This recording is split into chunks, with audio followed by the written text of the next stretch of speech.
Aujourd'hui, je te lis le chapitre 10 de la vérité sur l'affaire Harry Kéber. Harry Kéber.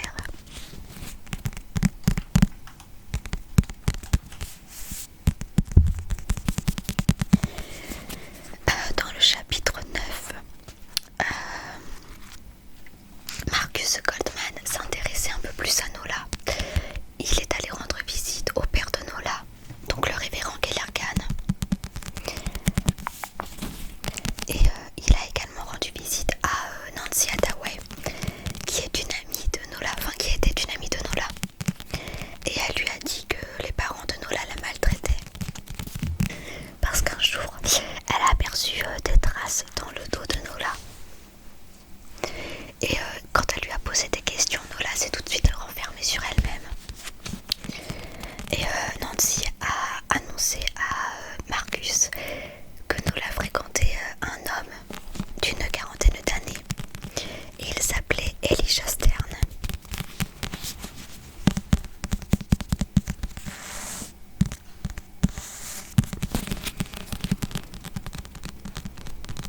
Donc Nola est un personnage assez mystérieux. Et maintenant je vais te lire le chapitre 10.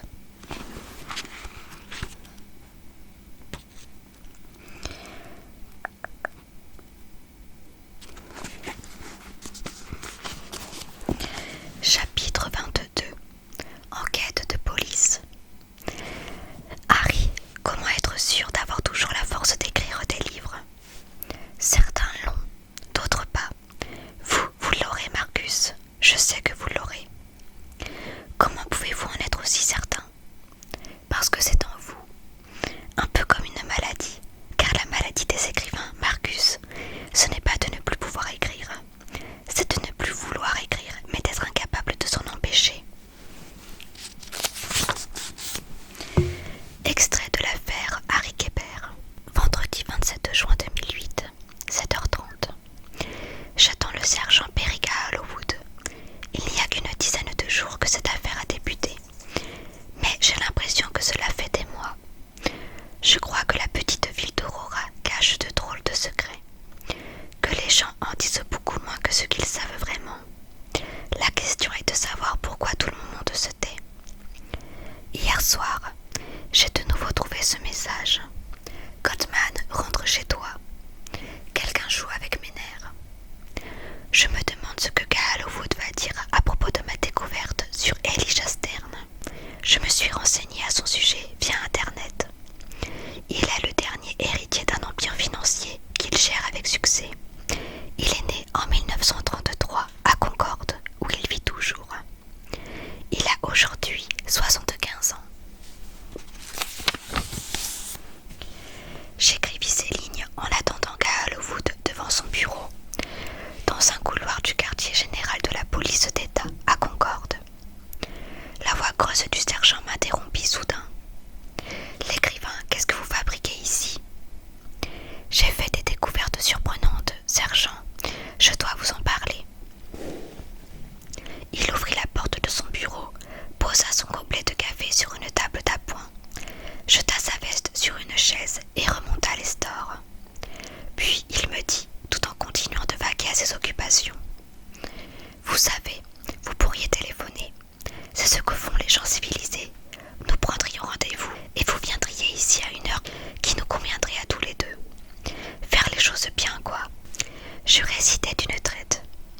Nola avait un amant, un certain Elisha Stern. Harry a reçu des lettres anonymes à l'époque de sa relation avec Nola. Donc quelqu'un était au courant. Il me dévisagea stupéfait. Comment diable savez-vous tout ça? Je mène mes propres recherches, je vous l'avais dit. Il reprit immédiatement sa moue bougonne. Vous m'emmerdez, l'écrivain. Vous foutez le bordel dans mon enquête. Vous êtes de mauvaise humeur, sergent? Oui, parce qu'il est 7h du matin et que vous êtes déjà en train de gesticuler dans mon bureau. Je demandais s'il y avait un support sur lequel je puisse écrire. Il prit un air résigné et me conduisit dans une pièce adjacente. Des photos de Side Creek et d'Aurora avaient été punaisées sur un panneau mural en liège.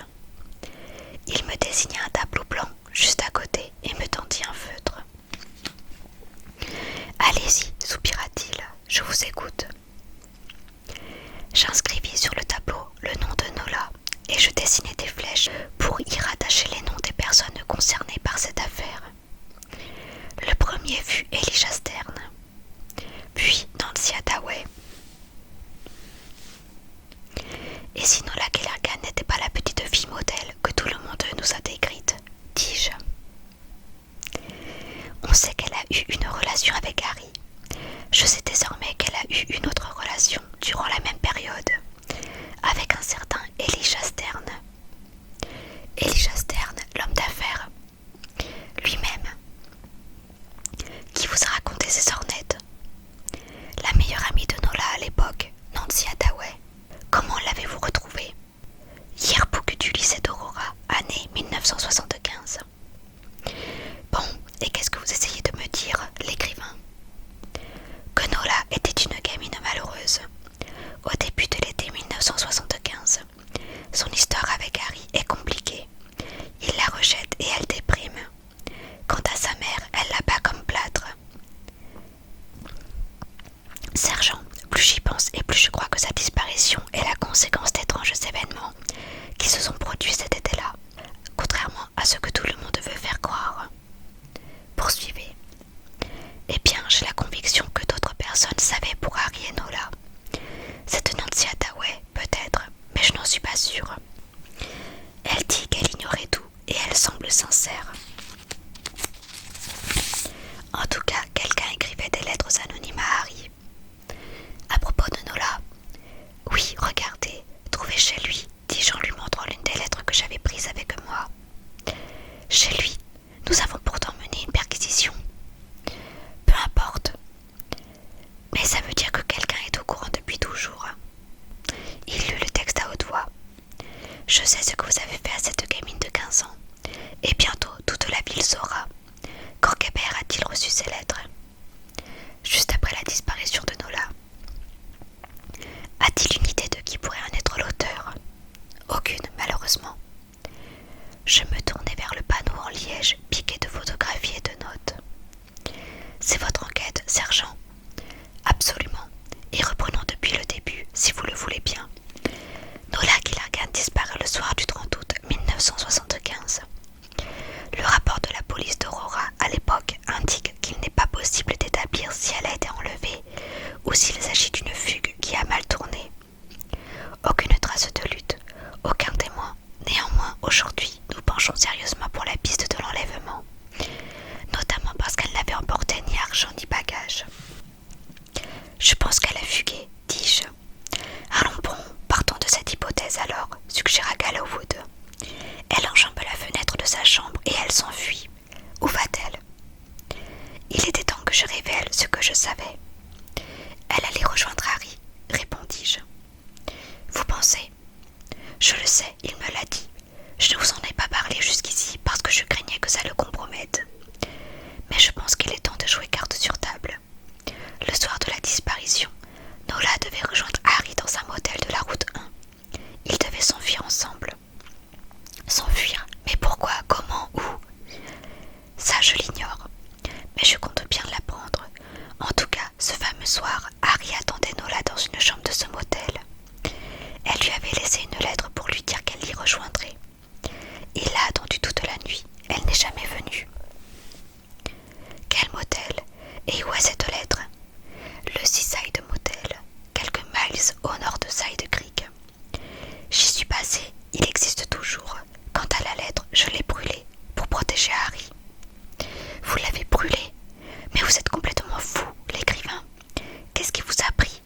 Vous voulez être condamné pour destruction de preuves? Je n'aurais pas dû. Je regrette, sergent. Gallowwood, tout en pestant, attrapa une carte de la région d'Aurora et la déroula sur une table. Il me montra le centre-ville, pointa la route 1 qui longeait la côte, Kuskov, puis la forêt de Side Creek. Il réfléchit à haute voix. Si j'étais une gamine qui voulait fuguer sans être vue, je serais allée sur la plage la plus proche de chez moi et j'aurais longé le bord de mer jusqu'à pouvoir rejoindre la route 1.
elle s'enfuit, elle ne veut pas emporter de bagages avec elle. Cela risquerait d'attirer l'attention. Surtout si ses parents la surprennent au moment où elle s'en va. Et puis elle n'a besoin de rien. Elle imagine que Harry est riche, qu'ils achèteront tout ce qu'il leur faudra pour leur nouvelle vie. Alors quel est le seul objet qu'elle emporte, celui qu'on ne peut pas remplacer? Le manuscrit du livre que Harry vient d'écrire et qu'elle avait pris avec elle pour le lire, comme elle le faisait fréquemment. Elle sait que ce manuscrit est important pour Harry. Elle le met dans son sac et s'enfuit de chez elle. Cal Lovewood considéra un instant ma théorie. Donc selon vous, me dit-il, le meurtrier enterre le sac et le manuscrit avec elle pour se débarrasser des preuves. Exact. Mais ceci ne nous explique pas pourquoi il y a ce mot d'amour écrit à même le texte. C'est une bonne question, concédai-je. Peut-être la preuve que le meurtrier de Nola l'aimait. Devrait-on envisager la piste d'un crime passionnel? Un accès de folie qui, une fois passé, pousse le meurtrier à écrire ce mot pour ne pas laisser le tombeau anonyme. Quelqu'un qui aimait Nola et n'a pas supporté sa relation avec Harry. Quelqu'un au courant de sa fuite et qui, incapable de l'en dissuader, a préféré la tuer plutôt que de la perdre. C'est une hypothèse qui tient la route, non? Ça tient la route, l'écrivain. Mais comme vous dites, ce n'est qu'une hypothèse. Et il va maintenant falloir la vérifier, comme toutes les autres. Bienvenue dans le difficile et méticuleux travail de flic. Que proposez-vous, sergent? Nous avons procédé aux examens graphologiques sur Kébert, mais il faudra attendre un peu avant d'obtenir les résultats. Il reste un autre point à éclaircir. Pourquoi enterrer Nola à Guscove? C'est à côté de Side Creek. Pourquoi prendre la peine de transporter un corps pour l'enterrer à 2 miles de là? Pas de corps, pas de meurtre, suggérai-je. C'est également ce que je me suis dit. Le meurtrier s'est peut-être senti cerné par la police. Il a dû se contenter d'un endroit proche. Nous contemplâmes le tableau blanc sur lequel j'avais fini d'inscrire ma liste de noms.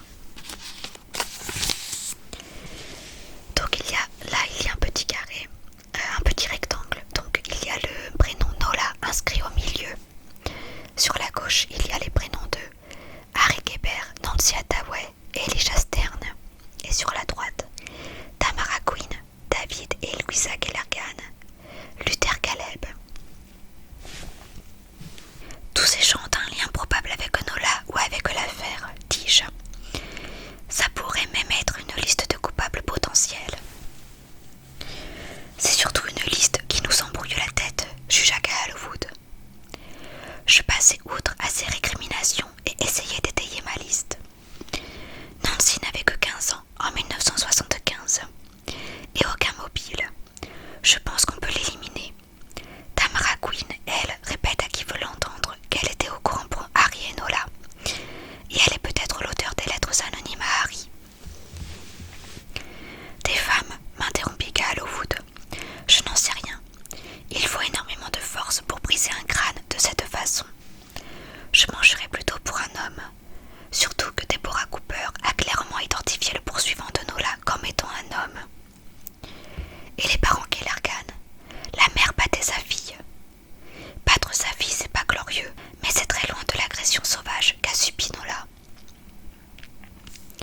J'ai lu sur internet que lors de disparitions d'enfants, le coupable est souvent un membre du cercle familial. Cal Lovewood leva les yeux au ciel. J'ai lu sur internet que vous étiez un grand écrivain. Voyez comme internet n'est que mensonge. N'oublions pas Elisha Stern. Je pense qu'on devrait l'interroger sans tarder. Nancy Hathaway dit qu'il envoyait son chauffeur, Luther Caleb, chercher Nola pour l'amener dans sa propriété de Concorde. Du calme, l'écrivain. Elisha Stern est un homme d'influence issu d'une immense famille. Il est très puissant. Le genre de personne auquel le procureur n'ira pas se frotter s'il n'a pas des preuves accablantes sur lesquelles s'appuyer. Qu'avez-vous contre lui, à part votre témoin qui était une fillette à l'époque des faits? Aujourd'hui, son témoignage ne vaut plus rien. Il faut des éléments solides, des preuves. J'ai épluché les rapports de la police d'Aurora. Il n'y est fait mention ni de Harry, ni de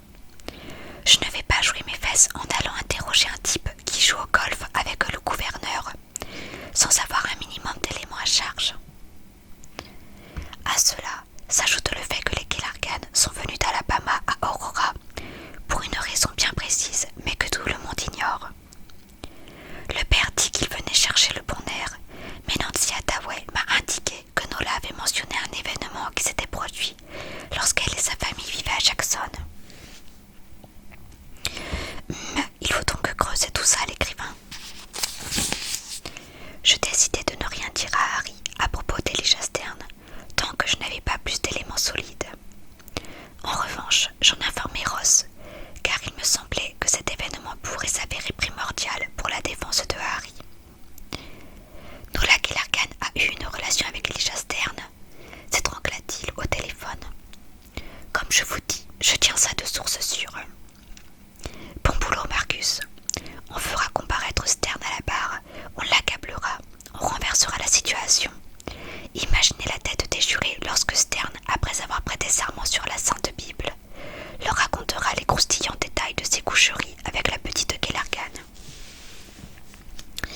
Ne dites rien à Harry, s'il vous plaît, pas tant que je n'en sais pas plus à propos de Stern.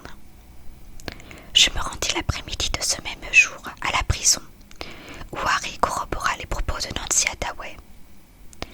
Nancy Hathaway m'a parlé de coups que Nola recevait, dis-je.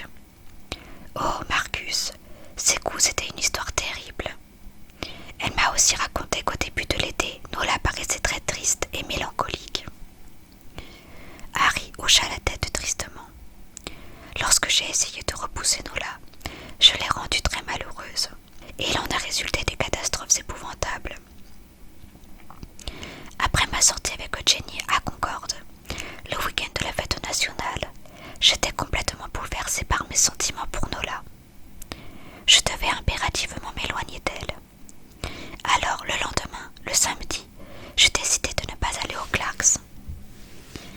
Et tandis que j'enregistrais Harry qui me racontait le désastreux week-end du 5 et 6 juillet 1975, je compris que les origines du mal retraçaient avec précision son histoire avec Nola, mêlant récits et véritables extraits de correspondance. Harry n'avait donc jamais rien caché à propos d'eux. Depuis toujours, il avait avoué son impossible histoire d'amour à toute l'Amérique. Je finis d'ailleurs par l'interrompre pour lui dire « Mais Harry, tout est dans votre livre. » « Tout, Marcus, tout, mais personne n'a jamais cherché à comprendre. Tout le monde a fait de grandes analyses de textes, en parlant d'allégories, de symboles et de figures de style dont je ne maîtrise même pas la portée. Alors que tout ce que j'avais fait, c'était écrire un livre sur Nola et moi. » Samedi 5 juillet 1975. Il était 4h30 du matin. Les rues de la ville étaient désertes. Seule résonnait la cadence de ses pas. Il ne pensait qu'à elle. Depuis qu'il avait décidé qu'il ne pouvait plus la fréquenter, il n'arrivait plus à dormir. Il se réveillait spontanément avant l'aube et ne parvenait plus à retrouver le sommeil ensuite. Il enfilait alors ses vêtements de sport et partait courir. Il courait sur la plage, il poursuivait les mouettes, il imitait leur vol et il galopait encore, jusqu'à rejoindre Aurora. Il y avait bien 6 miles depuis Goose Cove. Il les parcourait comme une flèche. En principe, après avoir traversé la ville de part en part, il faisait mine de prendre la route de Massachusetts, comme s'il s'enfuyait, avant de s'arrêter à Grand Beach, où il regardait le lever de soleil. Mais ce matin-là, lorsqu'il arriva dans le quartier de Terrace Avenue, il s'arrêta pour reprendre son souffle et marcha un moment entre les rangées de maisons, trempé de sueur, les tempes battantes. Il passa devant la maison des Queen. La soirée de la veille avec Jenny était certainement la plus ennuyeuse qu'il ait jamais passée. Jenny était une fille formidable, mais elle ne le faisait ni rire ni rêver. La seule qui le faisait rêver, c'était Nola. Il marcha encore et descendit la rue, jusqu'à arriver devant la maison interdite, celle des Gillargan, là où, la veille, il avait déposé Nola en pleurs. Il s'était efforcé de se montrer froid pour qu'elle comprenne, mais elle n'avait rien compris. Elle avait dit « Pourquoi me faites-vous ça, Harry? Pourquoi êtes-vous si méchant ?» Il avait pensé à elle toute la soirée. À Concorde, pendant le dîner, il s'était même absenté un instant pour aller téléphoner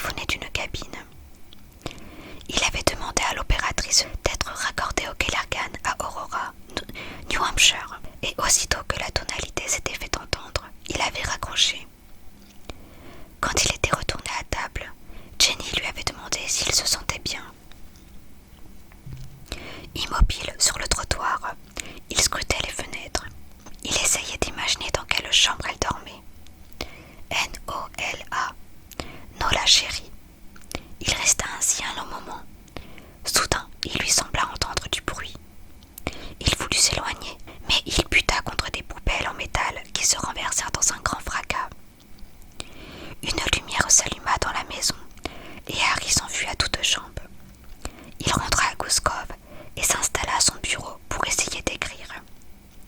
C'était le début du mois de juillet et il n'avait toujours pas commencé son grand roman. Qu'allait-il devenir ? Qu'allait-il se passer s'il ne parvenait pas à écrire ? Il retournerait à sa vie de malheur. Il ne serait jamais écrivain. Il ne serait jamais rien. Pour la première fois, il songea à se tuer. Vers 7 heures du matin, il s'endormit sur son bureau, la tête posée sur ses brouillons déchirés et couverts de ratures. À midi et demi, dans les toilettes des employés du Clarks, Nola se passa de l'eau sur le visage en espérant faire disparaître les rougeurs qui marquaient ses yeux. Elle avait pleuré toute la matinée. C'était samedi et Harry n'était pas venu. Il ne voulait plus la voir. Les samedis au Clarks, c'était leur rendez-vous. Pour la première fois, il y avait renoncé. À son réveil, pourtant, elle était encore pleine d'espoir. Elle s'était dit qu'il viendrait lui demander pardon d'avoir été méchant et qu'elle lui pardonnerait évidemment. L'idée de le revoir l'avait emplie de bonne humeur. Au moment de se préparer, elle avait même mis un peu de rose sur ses joues pour lui plaire. Mais à la table du petit déjeuner, sa mère lui avait fait de sévères réprimandes. « Nola, je veux savoir ce que tu me caches. »« Je ne te cache rien, maman. Ne mens pas à ta mère. Tu crois que je ne remarque pas. Tu penses que je suis une imbécile. »« Oh non, maman, je ne penserai jamais une chose pareille. »« Tu crois que je ne remarque pas que tu es sans cesse dehors, que tu es d'humeur joyeuse, que tu te mets des couleurs sur le visage. »« Je ne fais rien de mal, maman, je le promets. Tu crois que je ne sais pas que tu es allée à Concorde avec cette petite dévergondée de Nancy Hathaway. Tu es une méchante fille, Nola, tu me fais honte. » Le révérend Kellergan avait quitté la cuisine pour aller s'enfermer dans le garage. Il faisait toujours ça lors des disputes. Il ne voulait rien savoir. Et il avait enclenché son pick-up pour ne pas entendre les coups. « Maman, je te promets que je ne fais rien de mal, » avait répété Nola. Louisa Kellergan avait dévisagé sa fille avec un mélange de dégoût et de mépris. Puis elle avait ricané. « Rien de mal. Tu sais pourquoi nous sommes partis de l'Alabama. Tu sais pourquoi, hein? Tu veux que je te rafraîchisse la mémoire? Viens par là. » Elle l'avait attrapé par le bras et l'avait traîné jusque dans sa chambre. Elle l'avait fait se déshabiller devant elle, puis l'avait regardé trembler de peur dans ses sous-vêtements.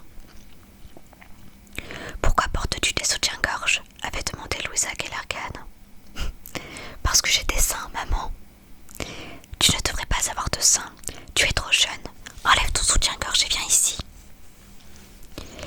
Nola s'était mise nue et s'était approchée de sa mère, qui s'était saisie d'une règle en fer sur le pupitre de sa fille. Elle l'avait d'abord regardée de haut en bas, puis, levant la règle en l'air, elle lui avait frappé les tétons.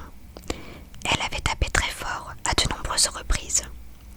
Et lorsque sa fille se recroquevillait de douleur, elle lui ordonnait de se tenir tranquille, faute de quoi elle en aurait davantage.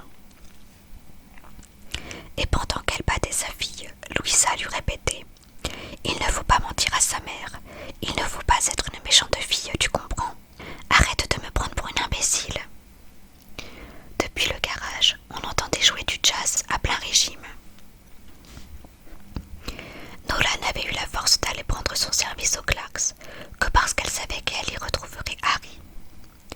Il était le seul à lui donner la force de vivre, et elle voulait vivre pour lui. Mais il n'était pas venu. Accablée de désarroi, elle avait passé la matinée à pleurer, cachée dans les toilettes. Elle se regardait dans le miroir, soulevant son chemisier et contemplant ses seins meurtris. Elle était couverte de bleu. Elle se disait que sa mère avait raison. Elle était méchante et laide.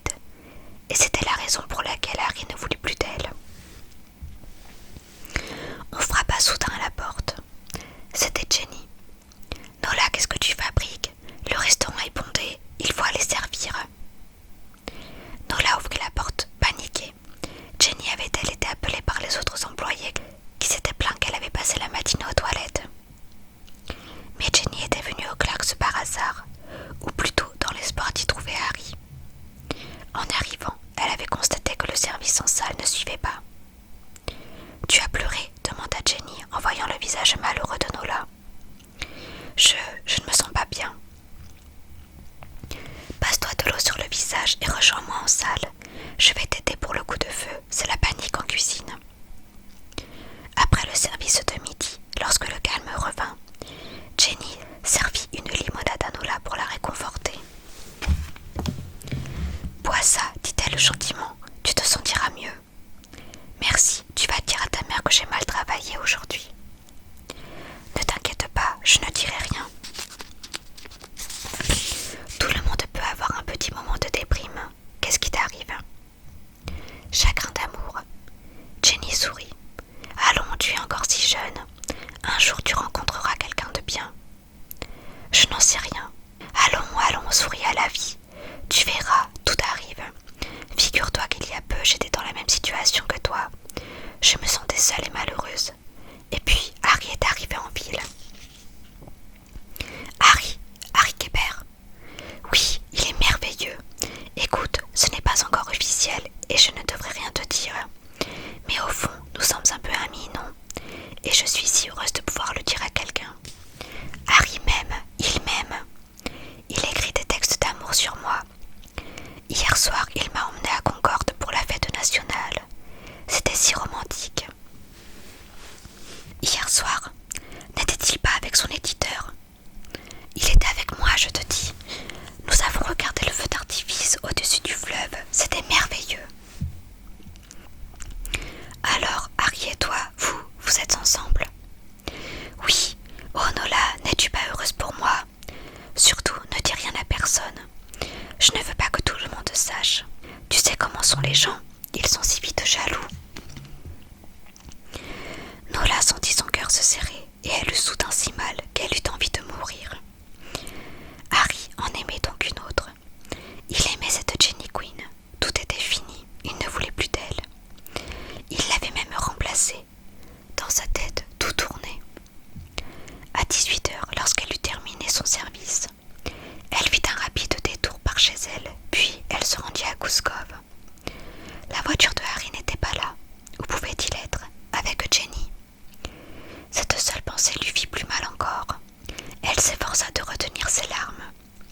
Elle gravit les quelques marches qui menaient jusque sous la marquise, sortit de sa poche l'enveloppe qu'elle lui destinait et la cala dans l'encadrement de la porte. À l'intérieur, il y avait 2 photos prises à Rockland. L'une représentait la nuée de mouettes du porte-mer. La seconde était un cliché d'eux pendant leur pique-nique. Il y avait aussi une courte lettre, quelques lignes écrites sur son papier préféré. Harry chéri, je sais que vous ne m'aimez pas, mais moi je vous aimerai toujours. Je vous adresse ici une photo des oiseaux que vous dessinez si bien, et une photo de nous pour que vous ne m'oubliez jamais. Je sais que vous ne voulez plus me voir, mais écrivez-moi au moins, juste une fois, juste quelques mots pour que j'aie un souvenir de vous. Je ne vous oublierai jamais. Vous êtes la personne la plus extraordinaire que j'ai jamais rencontrée. Je vous aime pour toujours. Et elle s'enfuit à toutes jambes. Elle descendit sur la plage, elle enleva ses sandales et courut dans l'eau, comme elle avait couru ce jour où elle l'avait rencontré. Extrait de Les origineux du mal par Harry L. Kéber. Les lettres avaient commencé lorsqu'elle avait laissé un mot sur la porte de la maison. Une lettre d'amour pour lui dire tout ce qu'elle ressentait pour lui. Mon chéri, je sais que vous ne m'aimez pas, mais moi je vous aimerai toujours. Je vous adresse ici une photo des oiseaux que vous dessinez si bien et une photo de nous pour que vous ne m'oubliez jamais. Je sais que vous ne voulez plus me voir, mais écrivez-moi, au moins, juste une fois, juste quelques mots pour que j'aie un souvenir de vous.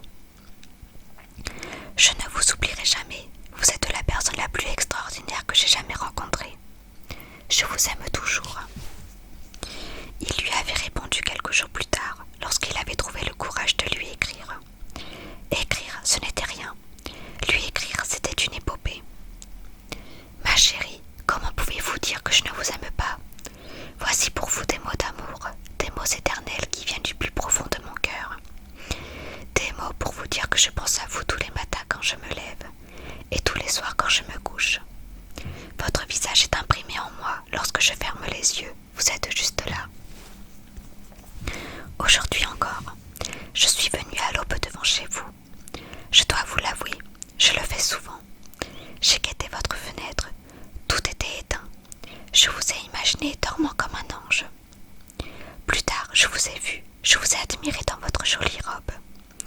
Une robe à fleurs qui vous allait si bien. Vous aviez l'air un peu triste. Pourquoi êtes-vous triste? Dites-le moi et je serai triste avec vous. PS, écrivez-moi par la poste, c'est plus sûr. Je vous aime tant, tous les jours et toutes les nuits. Mon chéri, je réponds aussitôt que je viens de lire votre lettre. À vrai dire, je l'ai lue 10 fois, peut-être 100. Vous écrivez si bien. Chacun de vos mots est une merveille. Vous avez tellement de talent. Pourquoi ne voulez-vous pas venir me trouver? Pourquoi vous contentez-vous de rester caché? Pourquoi ne voulez-vous pas me parler? Pourquoi venir jusque sous ma fenêtre si c'est pour ne pas venir me trouver? Montrez-vous, je vous en supplie. Je suis si triste depuis que vous ne me parlez plus. Écrivez-moi vite, j'attends vos lettres avec impatience. Il savait qu'écrire, ce serait désormais s'aimer, car ils n'avaient pas le droit de se côtoyer. Ils embrasseraient le papier comme ils brûlaient de s'embrasser. Ils attendraient la distribution du courrier comme ils s'attendraient sur le quai d'une gare. Parfois, dans le plus grand secret, il allait se cacher au coin de sa rue et il attendait le passage du facteur. Il la regardait sortir de chez elle précipitamment et se jeter sur la boîte aux lettres pour récupérer le précieux courrier. Elle ne vivait que pour ses mots d'amour. C'était une scène merveilleuse et tragique à la fois. L'amour était leur plus grand trésor, mais ils en étaient privés. Ma très tendre chérie, je ne peux pas me montrer à vous parce que cela nous ferait trop de mal. Nous ne sommes pas du même monde, les gens ne comprendraient pas. Comme je souffre d'être mal née, pourquoi faut-il vivre selon les coutumes des autres? Pourquoi ne pouvons-nous pas simplement nous aimer malgré toutes nos différences? Voici le monde d'aujourd'hui, un monde où deux êtres qui s'aiment ne peuvent se tenir la main. Voici le monde d'aujourd'hui, plein de codes et plein de règles. Mais ce sont des règles noires qui enferment et ternissent les cœurs de gens. Nous, nos cœurs sont purs, ils ne peuvent être enfermés. Je vous aime d'un amour infini et éternel depuis le premier jour. Mon amour, merci pour votre dernière lettre. N'arrêtez jamais d'écrire, c'est si beau. Ma mère se demande qui m'écrit tant. Elle veut savoir pourquoi je vais sans cesse fouiner dans la boîte aux lettres. Pour l'apaiser, je réponds que c'est une amie rencontrée lors d'une colonie de vacances l'été dernier. Je n'aime pas mentir, mais c'est plus simple